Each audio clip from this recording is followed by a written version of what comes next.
ফাতিমা নামের একটি মেয়ে একটি ছোট্ট গ্রামে বেড়ে ওঠে। ছোটবেলা থেকেই তার জীবন ছিল দারিদ্র আর কষ্টে ভরা। তার বাবা ছিলেন একজন কৃষক, যিনি অত্যন্ত পরিশ্রমী হলেও সামান্য আয়ে সংসার চালাতে হিমশিম খেতেন। ফাতেমার মা ছিলেন অসুস্থ এবং তার চিকিৎসার খরচ জোগাতে তাদের সংসার প্রায় ঋণে ডুবে থাকত। ফাতিমার বাবা মা সবসময়ই চেয়েছিলেন তার মেয়ে যেন পড়ালেখা করে বড় হয়, জীবনে কিছু করতে পারে, কিন্তু বাস্তবে তাদের এই স্বপ্ন পূরণ করা খুবই কঠিন ছিল। স্কুলে যাওয়ার সময় ফাতিমাকে প্রায় না খেয়ে থাকতে হতো, কারণ ঘরে পর্যাপ্ত পরিমাণের খাবার থাকতো না। অনেক সময় তাকে ফাটা পুরনো চির পরে স্কুলে যেতে হতো, যেটা দেখে সহপাঠীরা তাকে নিয়ে উপহাস করত। তবে ফাতিমার মনোবল ছিল অটুট। সে জানতো তার জীবনে যদি কিছু পরিবর্তন আনতে হয় তবে তাকে কঠিন পরিশ্রম করতে হবে। ফাতিমা প্রতিদিন ভোরে উঠে পড়াশোনা করত এবং স্কুলের পর বাড়ি ফিরে মায়ের কাজে সাহায্য করত।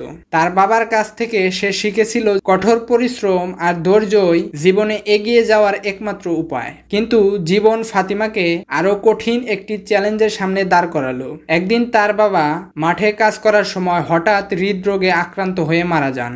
এই ঘটনাটি ফাতিমার জীবনকে এক গভীর শোকের ছায়া দিয়ে ডেকে ফেলে। তার বাবাই ছিল পরিবারের একমাত্র উপার্জনক্ষম ব্যক্তি এবং তার হঠাৎ মৃত্যুর পর পরিবারটি যেন অন্ধকারে ডুবে গেল। ফাতিমা নিজেকে সম্পূর্ণ একা এবং অসহায় মনে করলো। বাবার মৃত্যুর পর ফাতিমা ভাবল এবার হয়তো তার পড়াশোনা শেষ হয়ে যাবে, সংসার চালানোর জন্য তাকে কাজ করতে হবে, তার মায়ের অসুস্থতা নিয়েও চিন্তা করতে হবে। কিন্তু তার মনে পড়ল তার বাবার কথা। কঠোর পরিশ্রম আর ধৈর্যের মাধ্যমে জীবনে এগিয়ে যেতে হয়। ফাতিমা সিদ্ধান্ত নিল সে বাবার স্বপ্ন পূরণ করবে। সে আরো কঠিন পরিশ্রম করতে লাগলো। দিনের বেলায় সে গ্রামের একটি ছোট দোকানে কাজ করতে শুরু করলো আর রাতে পড়াশোনা চালিয়ে গেল। একদিকে পরিবারের দায়িত্ব, অন্যদিকে নিজের পড়ালেখা। ফাতিমা ক্লান্ত হয়ে পড়লেও কখনো হাল ছাড়েনি। তার একমাত্র লক্ষ্য ছিল নিজের এবং পরিবারের জন্য একটি ভালো ভবিষ্যৎ তৈরি করা। সেই কঠিন সময়গুলোতে ফাতিমা অনেক কষ্ট সহ্য করেছিল। তার স্কুলের বন্ধুরা যখন আনন্দ করে সময় কাটাতো, তখন সে কাজ করত নিজের পরিবারের খরচ জোগাতে। ফাতিমার জীবনে প্রতিটি দিন ছিল সংগ্রামময়, কিন্তু সে জানতো তার পরিশ্রমের ফল একদিন আসবেই।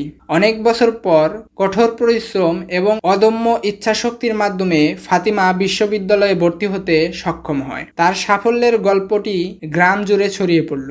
গ্রামবাসীরা তাকে নিয়ে গর্ব অনুভব করলো, কারণ তারা জানতো ফাতিমা কিভাবে তার সংগ্রামী জীবনের মধ্য দিয়ে আজকের অবস্থানে পৌঁছেছে। ফাতিমা তার বাবার স্বপ্ন পূরণ করলো। সে পড়ালেখা শেষ করে একটি ভালো চাকরি পেল এবং তার পরিবারের দারিদ্র্য দূর করতে সক্ষম হলো। কিন্তু তার জীবনে সেই দুঃখের দিনগুলো তাকে এক অমূল্য শিক্ষা দিয়েছে। কোনো কিছুই সহজে আসে না, কিন্তু দৃঢ় মনোবল আর কঠোর পরিশ্রমের মাধ্যমে সবকিছুই সম্ভব। ফাতিমার এই গল্প আমাদেরকে শেখায় যে জীবনে কঠিন সময় আসবে, কিন্তু সেগুলো মোকাবিলা করে আমাদেরকে এগিয়ে যেতে হবে।